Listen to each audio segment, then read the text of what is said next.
My name is Araf. I'm 39 years old, and 6 months ago, my marriage officially ended.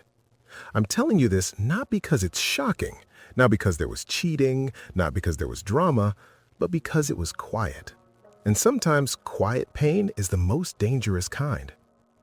February 14th, 2025. That was the date on our divorce papers. Yes, Valentine's Day. My ex-wife, Neha, chose that date because it was easy to remember. We even laughed about it. That's how polite we were. That's how calm we looked. That's how broken we actually were. From the outside, our life was perfect. Good house, good income, healthy son. No fights in public, no scandals, no secrets. People used to say, "You both are lucky." I used to smile and agree. Inside, I was slowly disappearing. We met in college. She was confident. I was shy. She believed in me before I believed in myself. We grew together, struggled together, built everything together. When our son was born, I thought, this is it. This is happiness. But something changed after that. Not suddenly, not loudly, silently. Neha became only a mother. I became only a provider. Conversations became schedules. Hugs became rare. Laughter became memories. We were functioning, not living. I started working more. Late nights, extra projects, business trips. I told myself, I'm doing this for my family. But honestly, I was avoiding my home. Because at home, I felt invisible. Neha was exhausted. I was exhausted. But instead of helping each other, we stopped seeing each other. When she tried to talk, I became defensive. When I tried, she was tired. So we stopped trying. One night, my son asked me something. He was 6. He said, "Papa, why don't you and Mama sit together anymore?"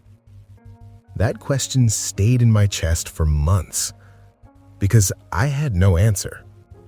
We went to counseling, read books, watched videos, promised to change. And we did, for a while. Then we went back to old patterns.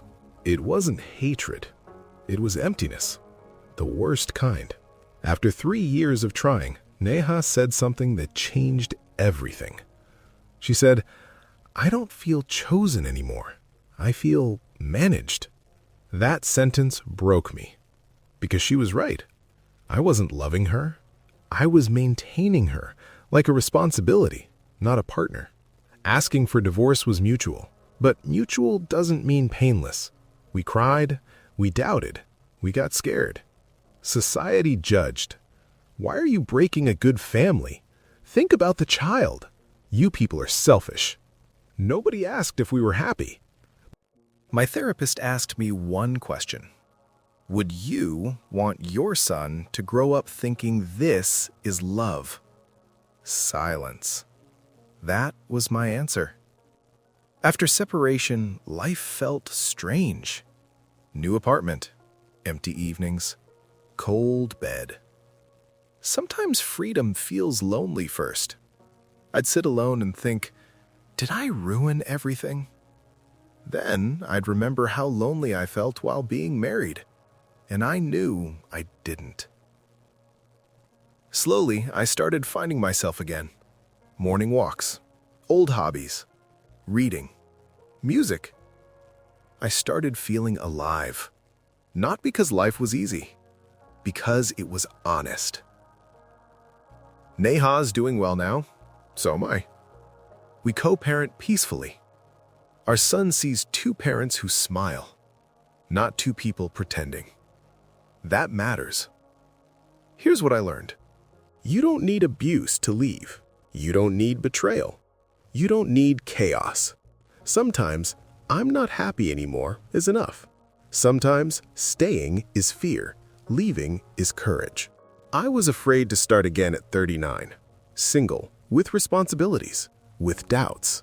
But I was more afraid of dying emotionally. If you're in a relationship where you feel unseen, unheard, unloved, even if nothing is wrong, Listen, your heart knows. You deserve connection, not convenience. You deserve love, not just stability. Today, I'm building a new life. Not perfect, not easy, but real. And that's enough.